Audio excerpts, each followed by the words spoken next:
Di Shenzhen, kota terpadat di Cina, sebuah jembatan penyeberangan mendadak berubah menjadi lautan manusia. Setiap kali jam makan siang tiba, ratusan kurir bermotor menaiki dan menuruni tangga secara serentak, sebuah gelombang yang seolah tak pernah berhenti. Pemandangan unik ini telah menjadi rutinitas harian warga setempat. Namun, di balik video viral yang terlihat dramatis ini, tersembunyi cerita pahit tentang krisis ekonomi yang sedang melanda negeri tirai bambu. Salah satu momen paling menyentuh datang dari seorang kurir muda yang tertangkap kamera sedang menangis di tengah rute pengantarannya. Dengan helm kuning yang masih terpasang dan wajah basah air mata, ia menceritakan betapa beratnya bertahan hidup tanpa pendidikan tinggi, terbatasnya lapangan kerja, dan perjuangannya di kota besar yang keras. Air matanya menjadi representasi nyata dari jutaan kurir lain yang menyimpan cerita serupa. Di balik kecepatan mereka mengantar pesanan, banyak orang mengira fenomena membludaknya kurir ini hanyalah soal budaya kerja keras. Padahal jawabannya jauh lebih suram.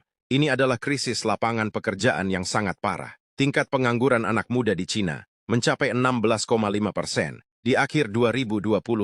Bahkan beberapa ekonom memperkirakan angka realnya bisa melebihi 40% jika menghitung mereka yang sudah menyerah mencari pekerjaan formal.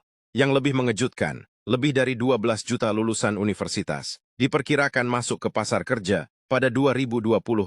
Sayangnya, banyak dari mereka justru mendapatkan pekerjaan pertama bukan di kantor ber-AC, melainkan di atas skuter. Dari sinilah muncul sindiran pahit yang kini populer. Lulus tahun lalu, jadi kurir tahun ini. Gelar sarjana yang mereka perjuangkan ternyata tak lagi menjamin pekerjaan yang layak. Krisis ini makin didorong oleh gelombang PHK massal di berbagai sektor utama, mulai dari perusahaan teknologi besar, konglomerat properti, hingga industri bimbingan belajar. Jutaan pekerja berkerah putih kini terpaksa beralih menjadi kurir demi menyambung hidup. Kondisi ini membuat jumlah pekerja fleksibel tanpa kontrak permanen melonjak hingga 320 juta orang, atau hampir 44% dari total angkatan kerja di Cina.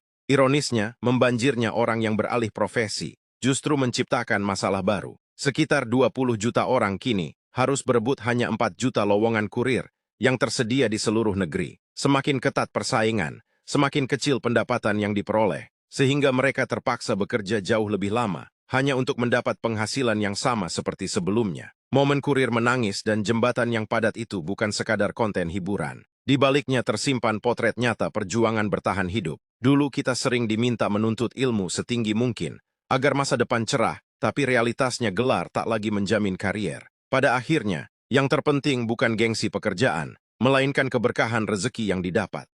Jadi bagaimana menurut kalian? Miris banget kan melihat fenomena ini? Jangan lupa like, komen, dan subscribe.